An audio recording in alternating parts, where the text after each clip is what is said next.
Here's a big question that I think needs to be honestly and frankly addressed. If state ownership, technology transfer agreements, and subsidies work to sustain growth and eliminate poverty, and they've taken 500 million people out of poverty in China. These policies have taken 500 million people out of poverty in China, and by implication, because of China's connections to other developing countries, another 100 million or more people out of poverty in other parts of the developing world. Why do advanced economies want to deny their use to other developing countries? Given their success, given what they have achieved in terms of economic performance and social performance, why would you want to eliminate these options from the policy toolkit of developing countries? It's a very serious question that needs to be, I think, asked in a more frank and honest way than has so far been the case. Obviously, for us at least, in terms of the TDR, it's about rethinking multilateralism in progressive ways. It's a plague on both your houses. This is not an issue of do we support regressive nationalism, which we've already seen in various formations, nor is it a support for the kind of corporate cosmopolitanism that has dominated the multilateral discussion for the last. We need some kind of alternative that is neither of these options. And I'll finish here. We, in the Trade and Development Report this year, have gone back to the Havana Charter, which, as many of you know, was the forerunner of the GATT, indeed a more ambitious part of the multilateral discussions in 1947 and 1948 than the GATT, that was signed up to by 50-odd countries, both developed and developing. Indeed, the majority of countries that signed up the Havana Charter were from the developing world. It was eventually rejected by the US Congress and was shelved, but it is a remarkable document. It's The Real News. I'm Lynn Fries, and this is part 2 of a conversation with Richard Kozul-Wright on power, platforms, and the free trade delusion, UNCTAD's 2018 Trade and Development Report. The opening clip featured Richard Kozul-Wright presenting the report at the board meeting at the United Nations Conference on Trade and Development. As mentioned in part 1, both the report and the UN institution are better known by their acronyms, the TDR and UNCTAD, respectively. Richard Kozul-Wright is the lead author of the 2018 TDR and director of the Division on Globalization and Development Strategies at UNCTAD.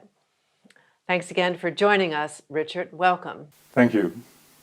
The report emphasizes the link between infrastructure and industrialization, and that since 19th century Great Britain through the 21st century China, a central building block of successful industrialization has been public spending on infrastructure.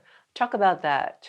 I think one of the great tragedies of the neoliberal agenda as it's eviscerated public spending, particularly in the developing world, has been the way in which infrastructure finance has been crowded out of the resource mobilization discussion. And it's taken China essentially to put this back onto the agenda. Infrastructure has been a central feature of the Chinese development model. The Washington-based institutions, we think, have a fairly simplistic view of public-private partnerships as the way to manage infrastructure projects, which we don't find to be particularly convincing. The report is really calling for a return to the kinds of thinking that were commonplace in the debates on infrastructure in the 1950s and the 1960s. That is linking infrastructure projects to the wider issue of structural transformation and economic growth. So the report is a plea to go back and revisit the kinds of debates that have unfortunately dropped off the development agenda under the very simplistic belief that if you allow the private sector and market forces to reign free, then somehow infrastructure will spontaneously become a part of a healthy growth and development path, which is simply not the case. Enthusiasts in favor of global value chains in the structure of global trade argue global value chains provide developing countries with opportunities for economic advancement and development. You presented a far different narrative when presenting the TDR to the UNCTAD board at the annual meeting. Here's a brief clip. The idea that value chains offer this opening to climb up the value chain, diversify your economy, upgrade, is not backed up by strong evidence outside of the East Asia region. Tell us more about that. Yeah, it's the big promise of global value chains linked to comparative advantage arguments, that somehow those countries with low-skilled, low-wage labor would be the big winners of this hyper-globalized world, and talk about the BRICS and the emerging economies has been hardwired into that narrative about the big winners from hyperglobalization. And as you said, we show that there is not very much evidence to support this, with one big exception. And the big exception, of course, is China. When you look at the share of the profits of the top 2,000 TNCs in global income, the only part of the world that has actually made headways into that elite club, other than the advanced economies themselves, is, of course, corporations from East Asia, including China. And so if you take the BRICS as being an indication of the rise of the South, and you take China out of the BRICS acronym, and you're left with the ribs, Russia, India, Brazil, South Africa, their share of global income over the last 20, 25 years has increased, but not significantly, and certainly not to have generated the kind of hype and, to some extent, hysteria that we have seen around the notion of emerging economies. So the story of the rise of the South, as we see it, still remains fundamentally an East Asia story, with China, in many respects, simply replicating the experience that began with Japan in the 1950s and was repeated by Korea and other countries in the 1960s and the 1970s. And now that's from our point of view, of course, it's an interesting story. If China has been able to buck the trend of hyperglobalization, the question is, how did it do it? And it turns out it did it by not following the rules of hyperglobalization as promoted within the capitals of the advanced economies, whether that's from Washington or Paris or Brussels.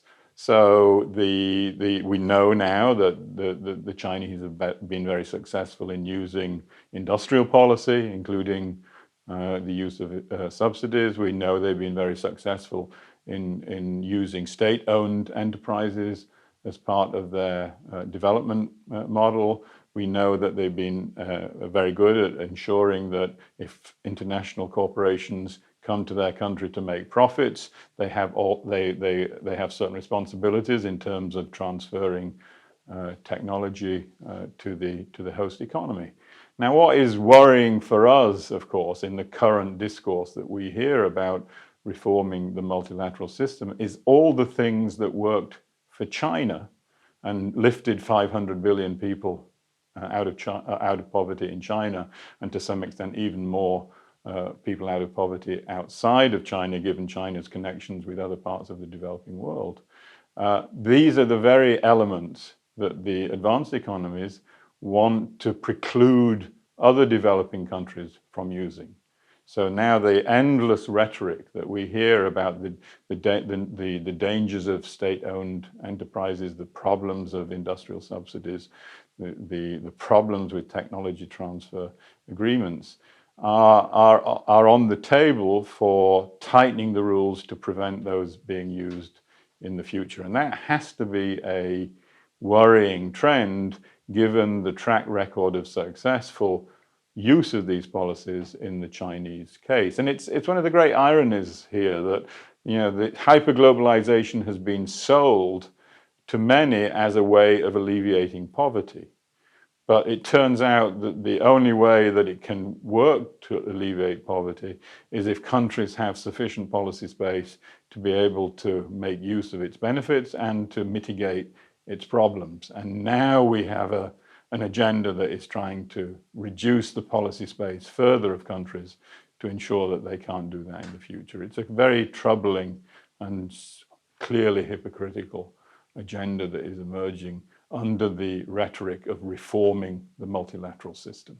In a recent article you wrote, and I quote, "China's success is exactly what was envisaged in the 1947 United Nations Conference on Trade and Employment in Havana, where the international community laid the groundwork for what would become the global trading system. The difference in discourse between then and now attests to how far the current multilateral order has moved from its original aims." It's one of the great tragedies, I think, of the discussion around the crisis of multilateralism is just how much people have forgotten about the origins and evolution of this system.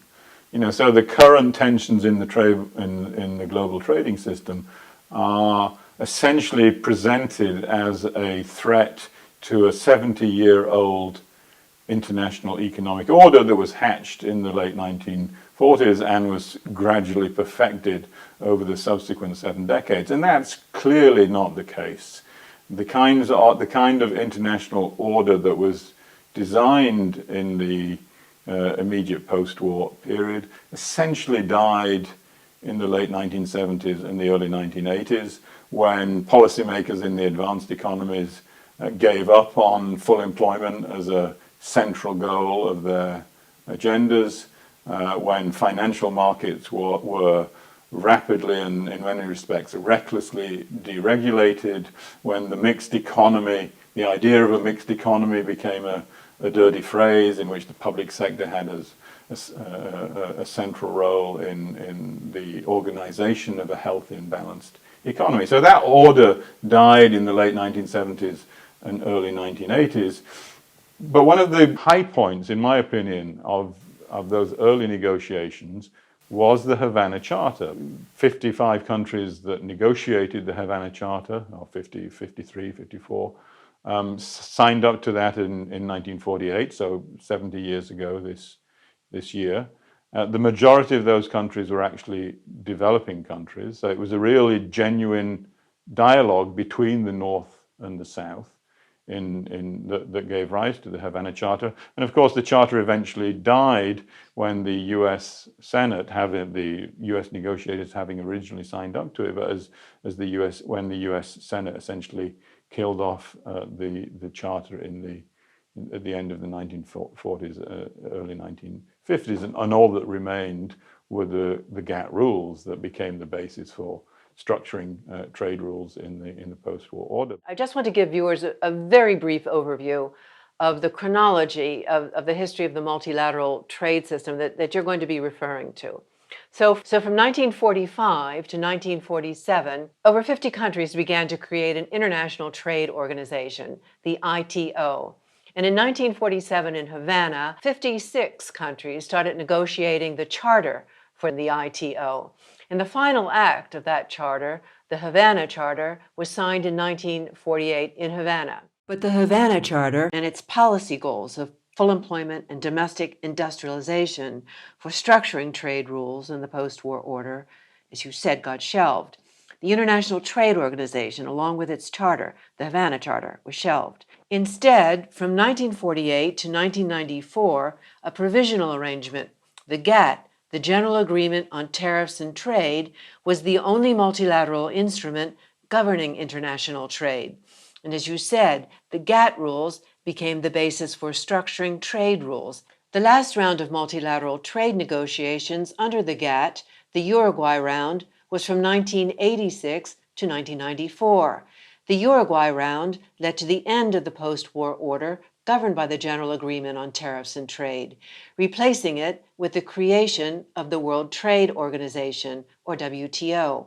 The World Trade Organization was established by the Uruguay Round in 1995 and governs the multilateral trade system into the present. So what made the original aims of the Havana Charter so different from the current multilateral order? The Havana Charter itself was far more ambitious than the GATT rules. As you said, it recognized that a healthy trading system could only evolve out of a economy that guaranteed full and stable employment, in which aggregate demand was at a level that could generate full and decent work. It recognized that there were distributional issues always on the trade agenda that had to be managed at the international level. They were, at that time, seriously concerned about the use of restrictive business practices in distorting the international trading system, and sought ways of dealing with those restrictive business practices by large international firms. And as you said, they recognize this central role for industrialization in the South as part of a healthy trading system. And they found ways to ensure that industrial policy and the use of various tools of industrial policy would be a legitimate part of the international trading rules. And all that was part of the Havana Charter that was negotiated by these 50-odd countries after the end of the Second World War. And to some extent, these features were retained in a more informal way in the post-war architecture, but not really as part of the rules of the system. Obviously, with the rise of neoliberalism, the Uruguay Round, the direction of trade rules was in the opposite direction. Concerns about unemployment were essentially removed from the discussion. Industrial policy became a dirty word, particularly for developing countries. I have one more quote of something you wrote marking the 70th anniversary of the Havana Charter, and then I'm going to ask you for a concluding thought. The silence on the 70th anniversary of the Havana Charter speaks volumes about the current era's approach to multilateralism, not simply in the contrasting levels of ambition, but in subverting its underlying logic by assuming that by opening up to trade and private capital flows, full employment and economic development will automatically follow. Evidence continues to favor the drafters in Havana. And your concluding thought? I strongly believe that despite all the changes that have happened in the global economy since 1948, there is a serious need to take a look again at what the Havana Charter was trying to do in terms of generating a more balanced and healthy trading system, and to find ways of replicating those kinds of ambitions in line with the changes that we've seen in the second half of the 20th century and the beginning of the 21st century. And the report tries to make a case for revisiting the Havana Charter in light of the challenges of the digital economy, in light of the challenges of environmental and financial stress that we've seen over the last few years. Richard Kozul-Wright, thank you. Thank you, Lynn. And thank you for joining us on the Real News Network.